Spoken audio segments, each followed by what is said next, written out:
and welcome to White Wine Question Time, the podcast that asks its guests 3 thought-provoking questions over 3 glasses of wine. And my guest this week is a huge star, a star of the stage, the small screen, the big screen, and now the charts. He found a passion for singing as a child in the Welsh valleys before spending 10 years treading the boards in the West End, building a name for himself, before going on to land his first movie audition at the ripe old age of 30. He got the part. It was Apollo in The Clash of the Titans, and he's not looked back ever since. In fact, his CV is pretty mind-blowing. There's movie franchises, The Hobbit and Fast and Furious, box office hits like The Girl on the Train, as well as streaming juggernauts like Apple TV's Echo 3, Amazon's 9 Perfect Strangers with Nicole Kidman, Disney's Beauty and the Beast, and this month's Netflix adaptation of Scrooge, A Christmas Carol, alongside Olivia Colman. And if all that wasn't enough, he's also just released his second album called Songs for You, and will be appearing on a one-off BBC Two Christmas special in concert for an evening of music, performing duets alongside the likes of Ollie Murs, Beverly Knight, Leanne Rimes and Nicole Scherzinger. He mostly lives out of a suitcase on location, but when he isn't working, he has homes in London and Ibiza. Let's see where he's dialing in from today, shall we? It's Luke Evans.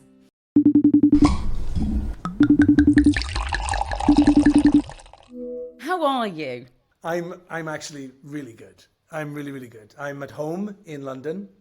And yeah, I'm just happy to be talking to you. That doesn't happen much, does it? Being at home in London. No, it doesn't. Weirdly, the album has forced me to be in the UK more than I usually would at this time of year.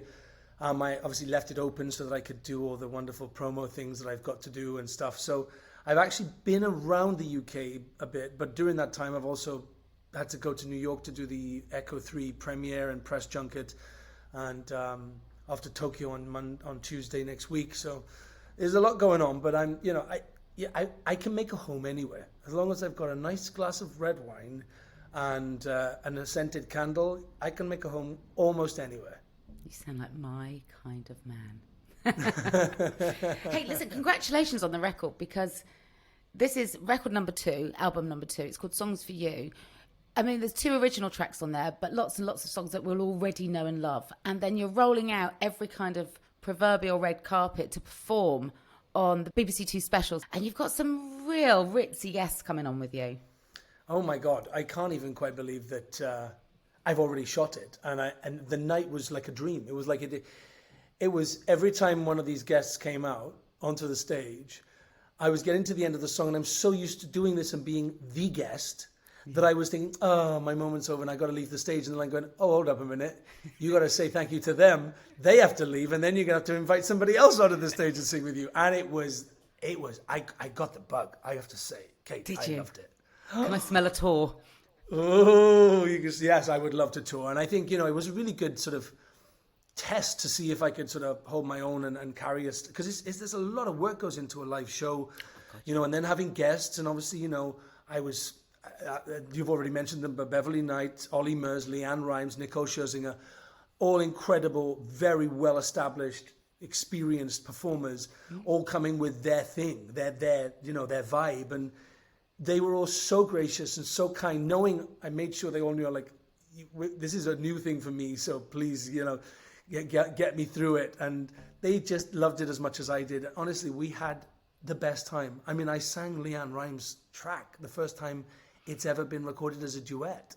She allowed me to sing it with her. So, there were moments I'll never, ever forget. And she loved it too. And it was in Newport. You got them all to Newport. I told you, love. It's like, I'm sure they thought it was the Palladium, but when the car turned left out of the airport and started heading west, they were probably wondering where the hell they were going. But sure enough, they ended up at the Celtic Manor Hotel, and it was a first-class production. Everybody involved at the ICC and everyone backstage and front of house were fantastic. It was a world-class show, and I was very proud to be bringing it back home, and also to get all the family there, because I don't see them very much. And I mean, there was 150 of them in the audience. I didn't even know I had that many family. Is that really? Literally a small town of Evanses. Literally. Yeah. What I did after the show, I put them all into a big room in the ICC so I could go and meet them all. And I thought, because I'd been singing like I'd done like I'd sung a lot of songs that day, and I thought I need to rest my voice because the following day I was going to sing at the Festival of Remembrance. And so I was, Wow. I was like, I can't spend a lot of time with everybody. So I thought, put a mic in the corner so I can say hello to everybody, thank them all for coming, and then leave. So I got up, said how much I was so grateful to see them all. Thank you for coming. Have a wonderful night. The bar's open. It's all paid for. A microphone down, thinking, right, quick exit. Pulled straight to the left by my Auntie Marilyn. Pulled to the right by my Auntie Helen. And I spent 3 hours going around every single person in the room. But you know what? It was worth it, because just to see the pride on their face and just having it in their hometown, and it ticked so many boxes. It was magical. It's so important sometimes to remember to step out of the schedule and live in the moment, isn't it? Totally. And sometimes, your schedule can ruin moments if you don't go, hold on a minute. I need to breathe a second. I need to take this moment. And it was wonderful. It was just very, I need to be in a headlock with Auntie Marilyn. It was. She's got a grip. She's got a grip on her. What's it like singing these big Christmas songs? Because obviously you were raised as a Jehovah's Witness, so Christmas isn't a new concept to you, but it's it's not. You didn't grow up with a tree like that behind you in your home, did you? No, it didn't. No, not like this gorgeous thing. That bad it's boy. Not even lit. We should plug it on. Plug it in, Barney. I'll get my assistant to plug it in just so you can have a lot more glow. Yeah. It was. I love Christmas. I love Christmas for many reasons. Firstly, as an actor, it's actually the only time of the year I can guarantee that I'm not working. Yeah. Because they can't afford to pay people over Christmas because it's too expensive. Perfect. So it's great. I'm fine with that.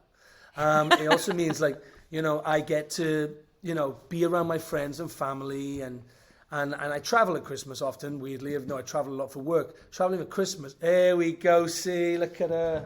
Looks nice, right? Did you string your own lights? Of course I did. Well done. I did it all yesterday and this morning.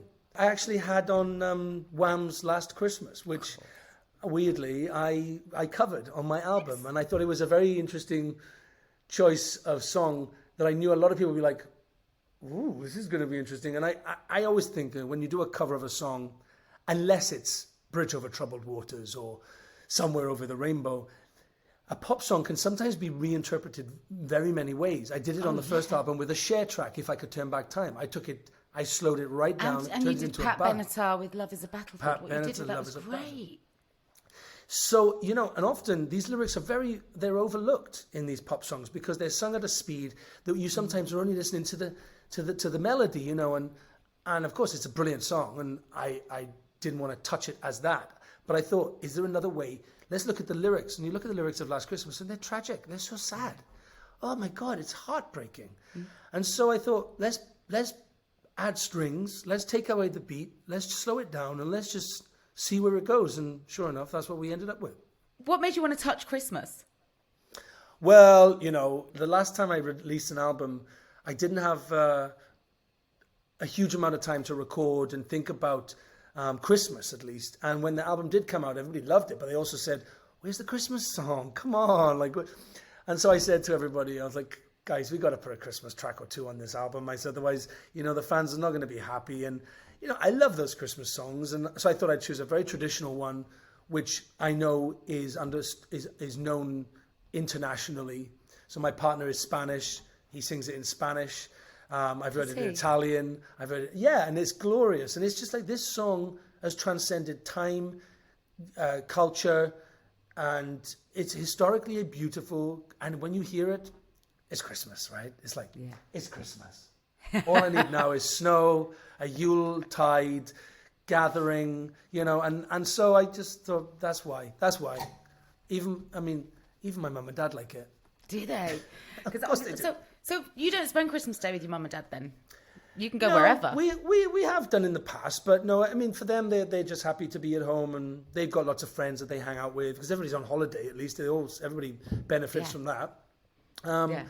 And sometimes we do, but sometimes I just, they also know I work very hard. And I was just talking to somebody earlier, they're like, you're always on a beach. I'm like, actually, I'm not always on a beach. But when I'm free, I make the most of it. Let me tell you now. And I'm on a beach, I'm somewhere warm, or I'm skiing, or I'm doing something, making the most of my downtime. And so this year we're off to Spain and then to the Caribbean. So nice. Now listen, I have devised 3 questions for you, which I hope will provoke a little bit of thought. And I wanted to dive in with my first one. Are you ready? I am absolutely ready. I wanted to take a stroll through your CV and the jobs that have taught you the most. And that might not necessarily be roles that you've played. It might be the nights you've spent working as a bouncer or a secret shopper for Harrods or selling shoes in River Island. But you tell me which have been the most educating of positions that you've held. Well, probably the most humble of jobs are the ones that educate you the most. Because without those jobs, and I'll list them in a minute, there's a lot of them, you don't know what it is to struggle. You don't know what it is to think about where your next rent is coming from, saving money for the future. I couldn't do that for a very long time. I lived hand to mouth. And even though I was in musical theatre, they don't get paid a huge amount of money, and I would do any job to survive. And I was never proud. I never thought, I can't do this because of who I am. I thought, no, you just do it because you've got to pay your bills. And so I did. And those jobs, and you've mentioned a few of them, I worked in a PR agency. I tried to get columns for celebrity chefs. Did you? Z-list celebrities. Did you? I bet that's taught you a lot about, even if it's just what you don't want to do. I mean, the talented chefs were easy because they were talented and they were very famous. But the celebrities, which I can't even remember who they were now, but they weren't people I would have thought were celebrities. They were trying to, think, God, I'm so much more talented than them. And I'm actually sitting here bloody finding work for them. It is what it is. That's brilliant. And do you know what? You're right. You probably were more talented than them. Time has gone on to testify. Yeah. But, I would do anything. And the mystery shopping thing, that was a miserable job because you'd have to go in and pick on somebody. Well, not pick on them, but just question everything they did as they served you. And I always used to give them 10 out of 10 stars. I didn't care. I got a free lunch out of it, and they paid me 50 quid. So I was like, fine. So you have to go in and pose as a shopper and put the staff to the test and then report back on your findings. Yeah. And that's sort of how it was. And then, I worked on the door of a nightclub. I mean, it was the coolest gay club in London at the time, the Shadow Lounge it was called. And I was... You worked at Shadow Lounge on the door? No way. Yeah, I was VIP host. I'd probably let you in, my love. Yes. Do you know what? I had a couple of really funny nights in there. Oh, One with Cilla Black. I sat with Cilla Black several times. Paul O'Grady Yes! would have been there too, right? Yeah, I used to let them in. And sometimes I said to Paul once, I said, can I meet Cilla, please? And so he came upstairs, he's like, Luke, come on down, kid. Let me show you, let me meet Cilla, let me come and meet Cilla. And I went down and sat with her. She was sozzled, I'm not going to lie. She couldn't put two words together at that point. It was quite late in the evening, but she was having a hell of a time. And but that place, you would let in everyone. There were so many interesting people that used to come in there. Patrick Cox, Elton John, David and Victoria. I mean, it was just one of those places. And I was there when it was at its height, so, yeah. So really, you were like the gatekeeper to the VIP lounge. The most sought after gay bar in town, for sure. Yeah, and I used to do that after work. So I'd go to the theatre, work in the theatre. I'd finish, and then I'd go and stand on the door till 3 a.m. just to make more money. And then in the daytime, I'd go and work as a PA to a restaurateur until 4:30, and then I'd catch the tube into the West End, do the show, and then go and stand on the door of Shadow Lounge. Wow. I worked, and I didn't care. I wanted to save money because I wanted to... At that point, I'd signed with an agent in LA, so I'd already had big Hollywood agent, and I was working 3 jobs because I knew without the money, I couldn't go to LA and live and spend 3 months there and go do all the meetings and all that, I'm not too proud to not do work, because it was a means to an end. I mean, what did those jobs teach you, though? I mean, apart from the fact that, you should never be too proud to put in an honest day's work. But, for example, though, overseeing the door at the Shadow Lounge, you must have seen a lot that you took home and chewed over. Oh, God. I mean... I usually would, by 3 a.m., when I used to clock off, it stayed open until 4. You'd be like, oh, God, why are you doing this? You're freezing cold. You've had a fag butt thrown at your face. Somebody's tried to bribe you, which you've let in. And, you're drinking somebody else's drink that they've left at the front door because you're thirsty. And you think, God, do you know what it does, though? it makes you dream, because some of those people I used to let in had made it and they were big stars, and I used to think, maybe one day, this is just a means to an end, but one day maybe they'll let me into this place, and I'll be on the other side, and the red rope will be opened and I'll go in. And I don't know, I think sometimes work, and not the job that you want to do in life, is the thing that kicks you into to fighting for the thing that you want to do. It's true, and I'm grateful that success happened at 30. Because at that point, I'd been living on my own for 14 years. I've been surviving, paying my own tax and my own health insurance. Well, not health, but, paying my income tax, and since I was 16 years old. And so it wasn't easy. You left home very young, didn't you? You were 16 when you went to Cardiff, and then 18 when you arrived in London. I didn't think it was young. I mean, I'd have left at 13 if it had been allowed. I was ready to go. I was like, let's go. The bright lights of London are calling, and I'm ready to go. But no, I had to wait till 16, and I had it all planned. I knew exactly what I was going to do. Did you? Get a job, start singing lessons, and somehow find my way. And I found my way through my singing, which was the best way of going to London, because then I had a purpose for being there. See, most people think of you when they hear that you've got an album out as he's an actor who sings. But no, actually, you were a singer who then started acting. Singing is what you did first. And that job in the shoe department at River Island was a Saturday gig to pay for your singing lessons you shared a singing teacher with Charlotte Church. But you were so invested in yourself, even from that young age, weren't you? Yeah, I was. And I'm very proud of that 16-year-old. I wish I could have just told that 16-year-old, this is all going to pay off. Because I think at the point I was there, I just didn't have an idea of what was to come, But every opportunity that was given me, I took. I never ever stopped and goes, well, no, I'm comfortable here, and that's the unknown. I don't know about the unknown. I'm scared of the unknown. I was like, these doors are opening, and they're going to close if you don't walk through them. And so I just did, and I'm proud of that 16-year-old, because that's a daunting thing at 16 to be, firstly living on your own, and then just taking a singing lesson, then going to London for an audition, and then packing your bags and moving to the big city, like without no one really telling you to do it. And but I did that, and I was always so.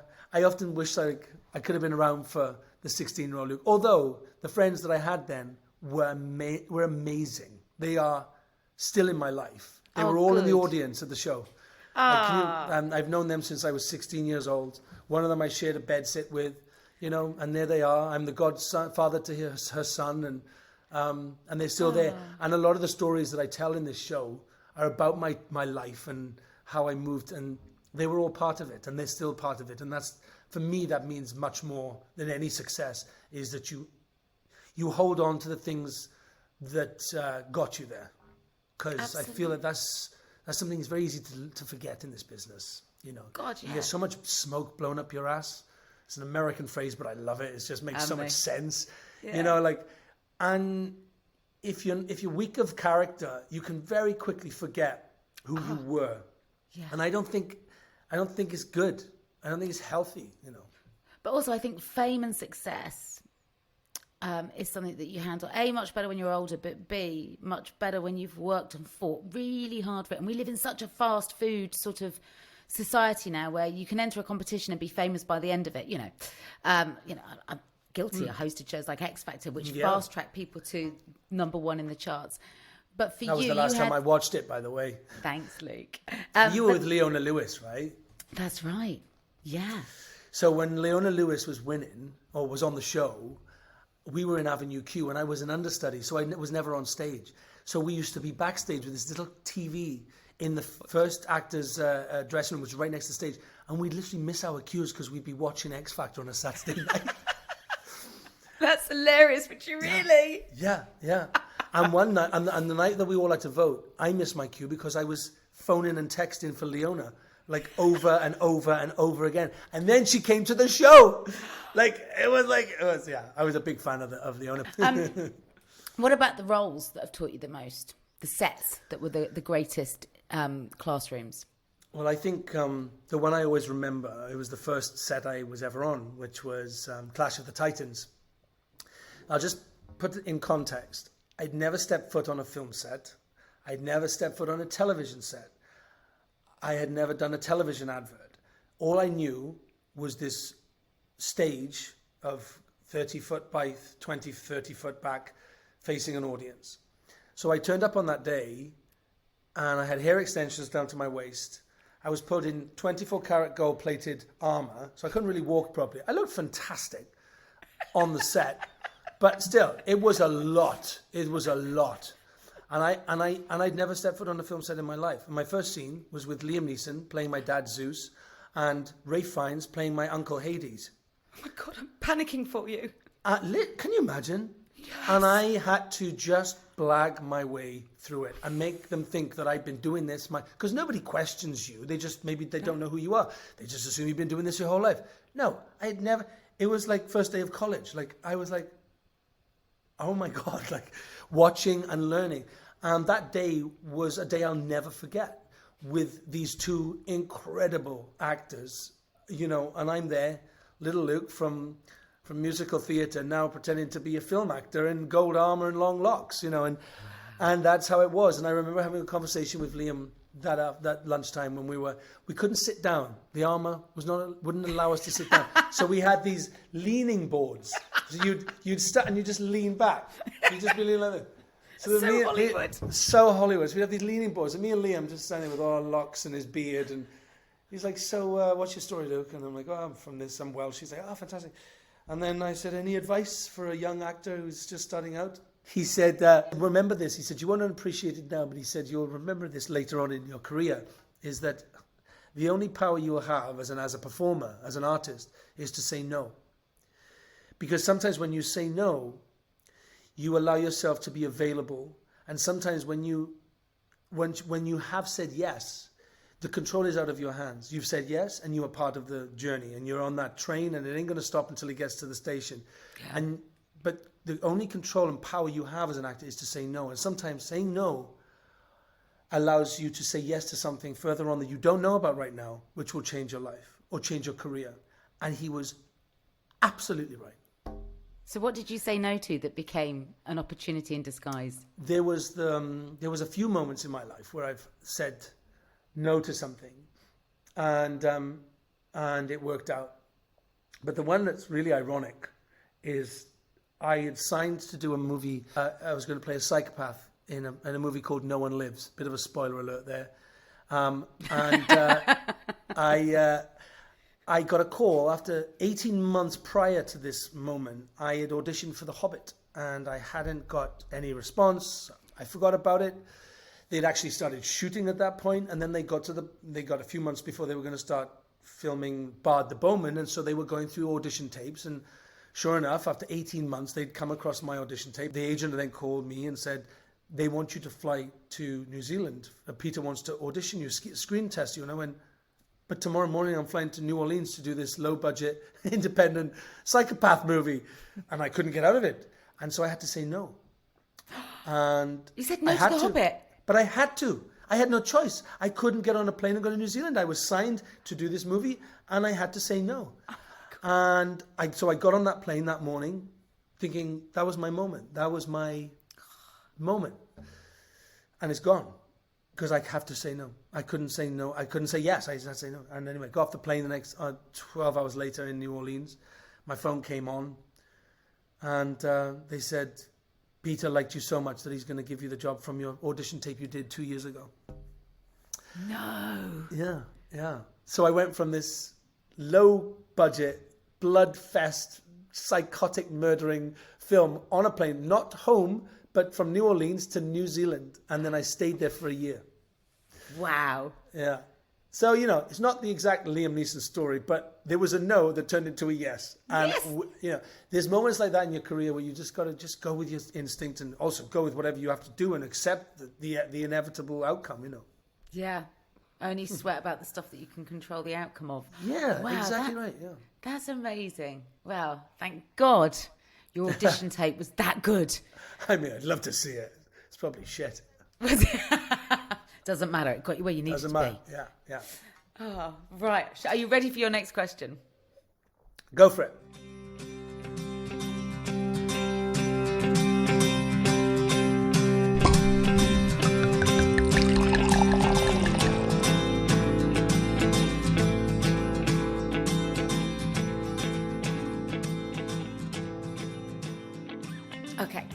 film or a good series will live and die by its plot twists. But I wanted to know when in your own experience life has presented you with some major plot twists and how significant they've been in kind of informing who you are today. A bit like what we've just discussed with The Hobbit. Well, I think the biggest plot twist, I'm very close to my family.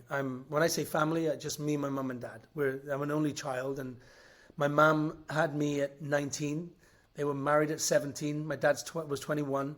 So I'm very, very close to my parents, and I adore them.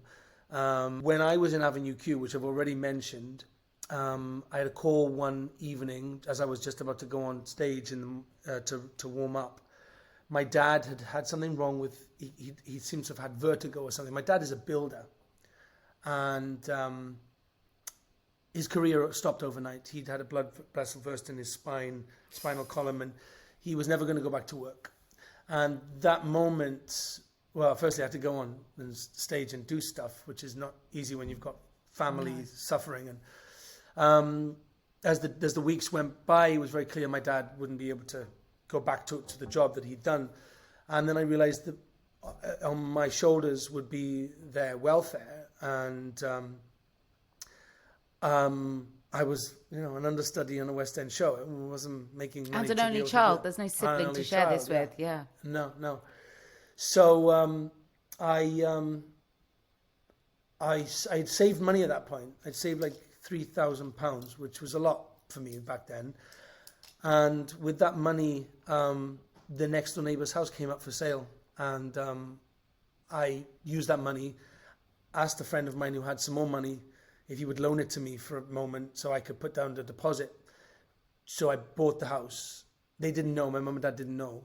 At this point, we were in a bit of a situation because my parents, they didn't make a lot of money, and they certainly weren't at an age where they were going to be able to claim any kind of state pension, or they didn't really have any investments or savings. I was worrying massively. So I thought, I'm going to buy this house and we're going to rent it, and they're going to live off the rent and I will pay the mortgage. And that's what they did. And wow.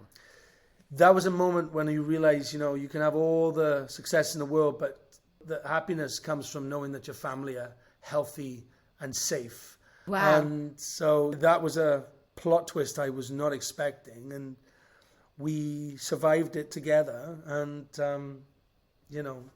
they are my everything. But when the plot twist happens, you got to think, how do I work this one? How do I work?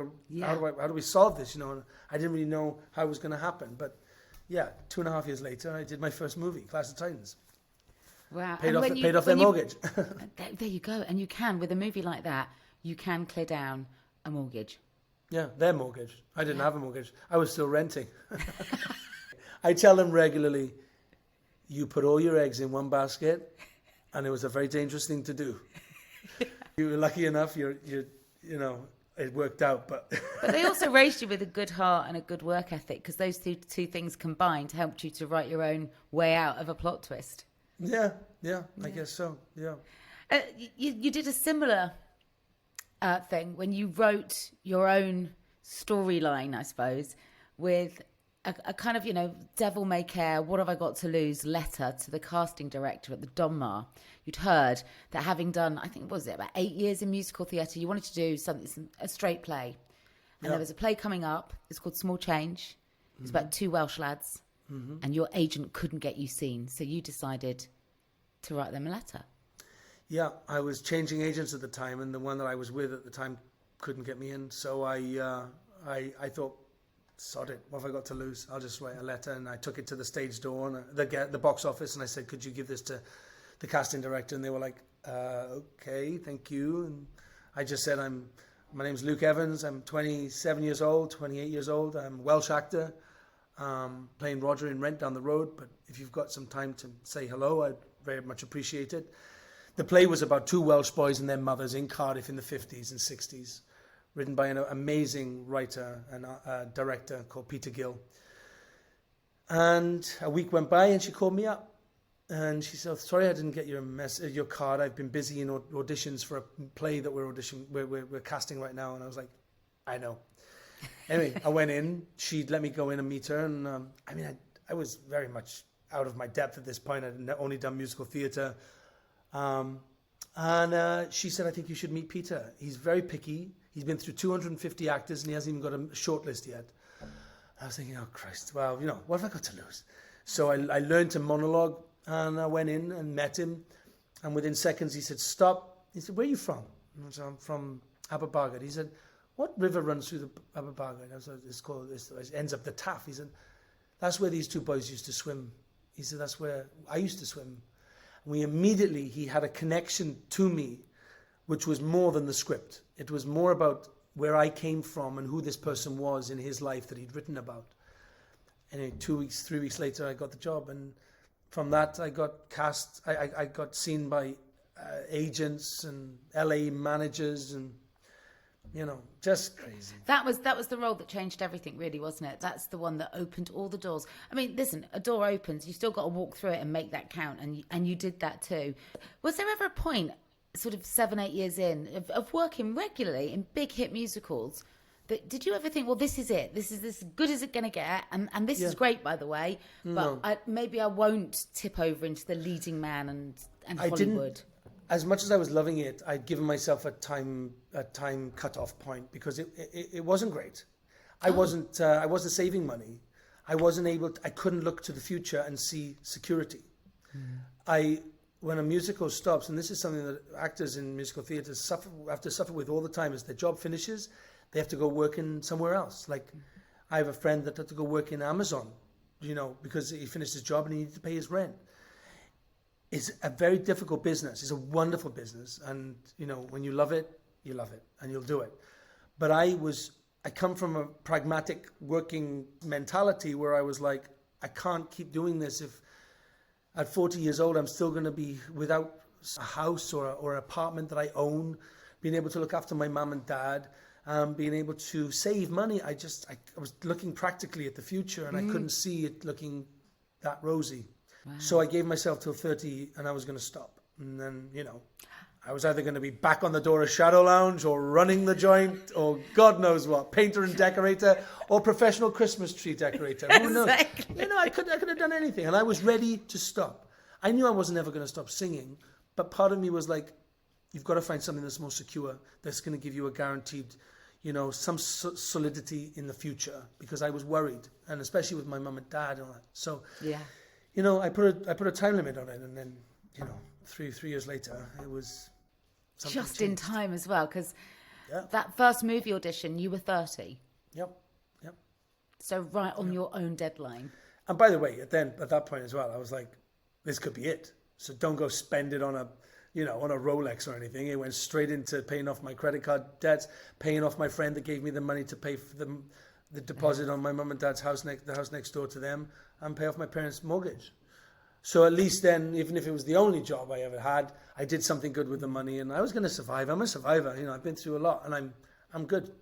I always knew I was going to be able to brush off the dust and get on and do something else. But if you hadn't written that letter, it's quite conceivable that none of this would have happened. Yeah. Oh, don't get me going, Kate, because I've had a glass of wine now and I might start crying, because I get very emotional about this, because it is a thing that I put a lot of weight on.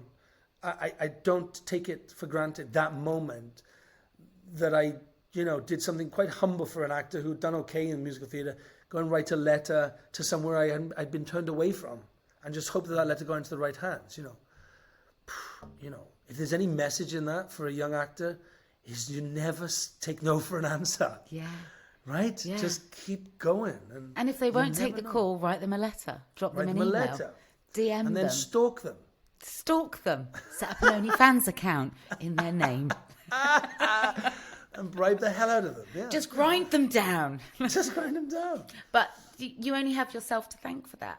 That was tenacity at its best, with a huge side portion of humility. Because there was no I'm why am I not being seen?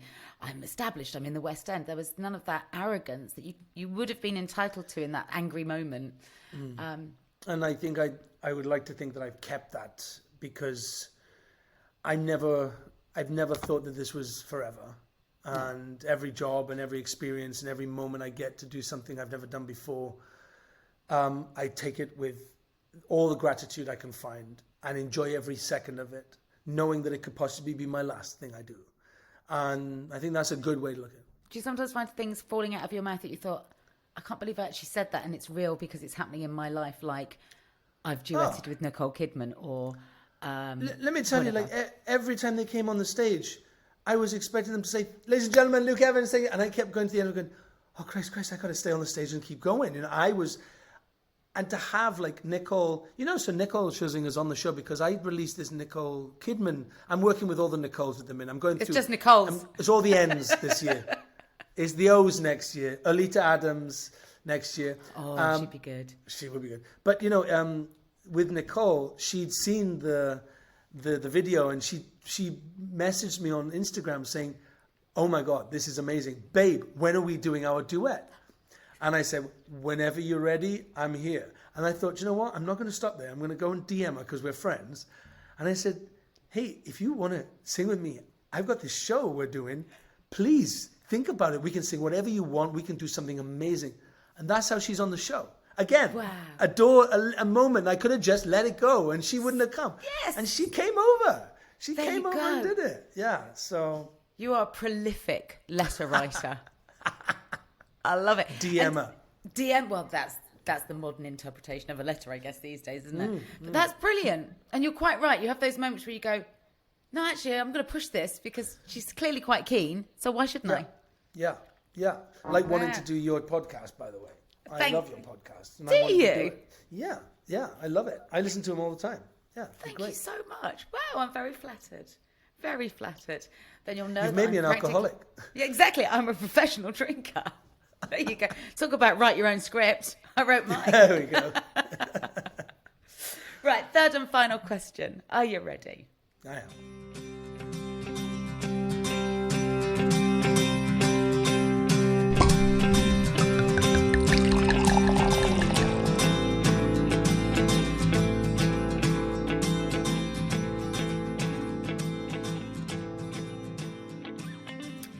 This is all about the music. I want to know, when you're putting together the soundtrack of your life, what are the songs that you're going to put there and what moments do they represent?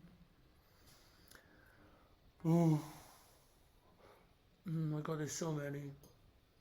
It's hard, isn't it? It's like it's asking hard, somebody to choose their I've favourite child. First time ever I saw your face, Roberta Flack's version, who I love, and she even knows who I am now, which is like I can die a happy man. Wow. Because I recorded her track on my first album and she reached out and told me that she loved it. Which Did is she? very, very special, yeah. That's another moment right there, isn't it? That song, at 11 years old or 12, I went to Woolworths in Bargoed and they had a bargain bucket of cracked CDs that they were selling cheap, and one of them was Roberta's song, Killing Me Softly album. And that album, one of the tracks was First Time Ever I Saw Your Face. And I mimicked everything she did, from her breath to her vibrato, to her feeling, to her crescendos, to diminuendo. I learned how to sing through that song. Wow. And so that will always be a moment for me. And weirdly, to sing it 29 years later is an extraordinary thing, to think I still love it and I'm as passionate about singing it as I've ever been. So there's that song. There's another Pat Benatar song called We Belong. I was going through a breakup at the time. I was in Canada shooting a movie. And it was traumatic because I wasn't used to being away from home. And a breakup is hard enough when you're in the same city as the person dealing with it. But when you're far away and you feel you can't be there, it's all text messages and, phone calls, and it's not enough. And it was over, and I just remember Pat popped up on my whatever it was I was listening to back 15 years ago, and it was We Belong. Many times I've tried to tell you, many times I've cried alone. Always I'm surprised how well you cut my feelings to the bone. It just broke me. The song broke me, but in a good way. Songs have that ability to shatter you and then put you back together, because it's heartfelt, glorious love. We belong to the night. We belong to the thunder. And it was like, oh my God. Oh God, incredible. So that's definitely a song that I I love for many reasons. And I think my original tracks on the album really, that was a moment for me. I didn't think I would firstly ever write music, and then working with the incredible Amy Wadge, she turned my little pieces of poetry and stories and ideas into a song, She's pretty established in her field. I mean, she is. And she found time to work with me, little old me, but we clicked. When we met, we were literally like we could have known each other for 50 years. It was extraordinary, the connection we had immediately. And she was like, okay, we're doing this. And we did it through lockdown, by the way. Those songs were written on Zoom, and she was in Pontypridd and Llantwit Fadra, and I was in North Florida. Wow. Those are the first 2 songs we wrote, and they're on the album. And I tell you, it was a moment when I was in Prague in front of 80 orchestra members, and they start the chord of a track that started with me writing words down on a piece of paper. I mean, something else. Yeah. A magical moment. Never forget it. For the kid that saved so hard for his singing lessons, that is, you're right, that's magic. Yeah, there. Really special. Yeah, it feels like when you're talking about recording the BBC Two special, and you said that all your friends from those early days were there in the audience. Does it feel in some ways like you've hit that beautiful sweet spot of going 360? Oh, 100%. Feels like it's come full circle, and in a lovely way. Where I'm as eager and as excited and as hungry for the business as I was back then. But now I have more confidence and belief in myself, and I love a challenge. I've been through a few things in my life, and people around me, we've had a life experience, and all it's done is given me more zest for, taking that baton and just running with it and seeing where it goes. The unknown isn't scary. It's only you that makes it scary. You've got to look at it as an opportunity. Curiosity. Being curious is one of the best things that I think anyone can ever have. My mum and dad, they're virgin on nosy, but they are curious. And, I've gained that from them. I can put them with anybody, and they'll come away with more information of a person that I've known for 10 years than I've known in the whole time. And they've only known them for 20 minutes. And I love that. Being curious about life and people and food and traveling and culture and languages and just being curious. I think it's a great thing to have. Yeah. Especially if you're working in the sort of circles that you are now, where you're coming into contact with people that are storytellers, creators, visionaries, right? That you can't not, I can't not get excited around that. Even if you can't contribute with your own skill sets, it's still a buzz to be around, isn't it? 100%. To know that they've achieved things in their lives that have affected so many, culturally have affected a culture, and I think that's extraordinary. When you meet those people and they're nice, it's just wonderful. And I've met a lot of them that are really nice. I'm so glad Roberta Flack was nice. She was I'd be devastated if she was a bitch. She was gorgeous. She was so nice. She invited me to New York to the Lincoln Center when they were giving her an honorary, just a celebration of her life. She invited me personally to go. I couldn't because I was stuck in the jungle in Colombia. Amazing. Really special. Amazing.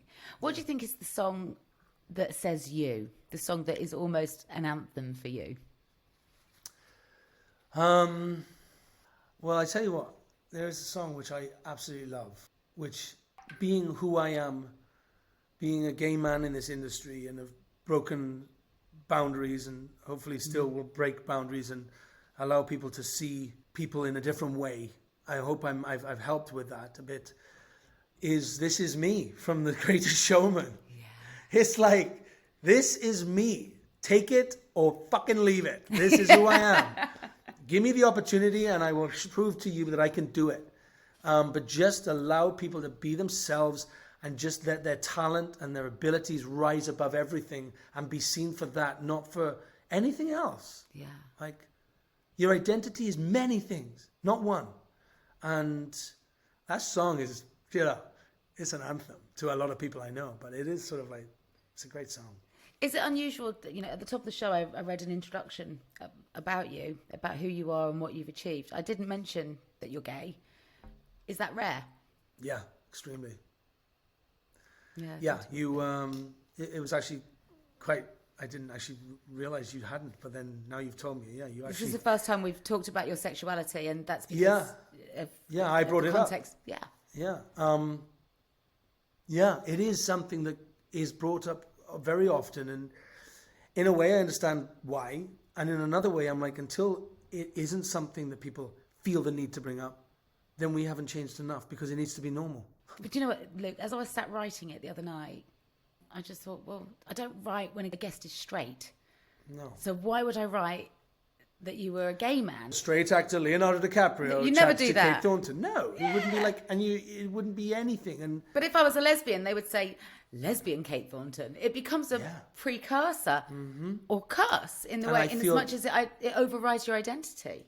And that has to change. Yeah. And when that changes, I will feel that, there is some kind of level ground between everybody where it shouldn't feel like it's a thing.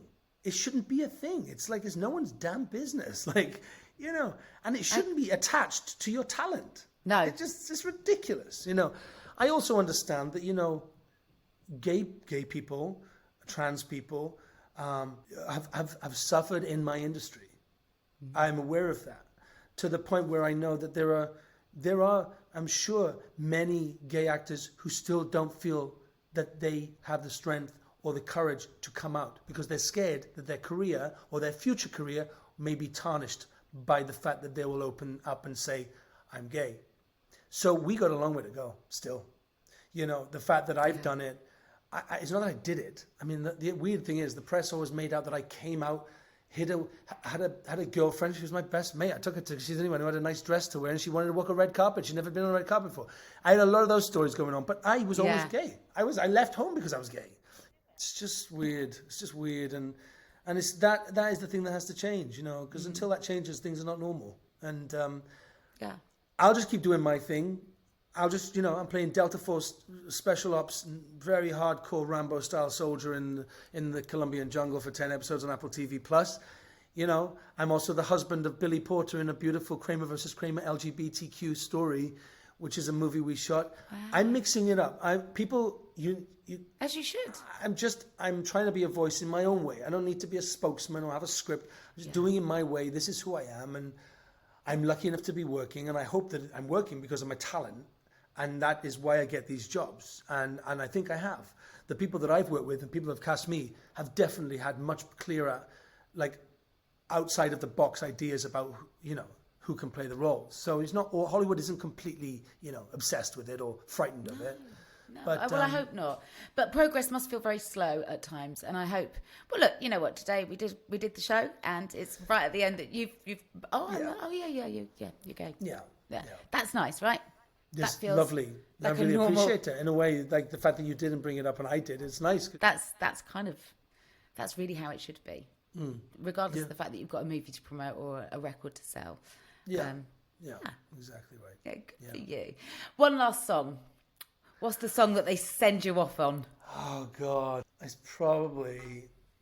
Let me think. It's My Way.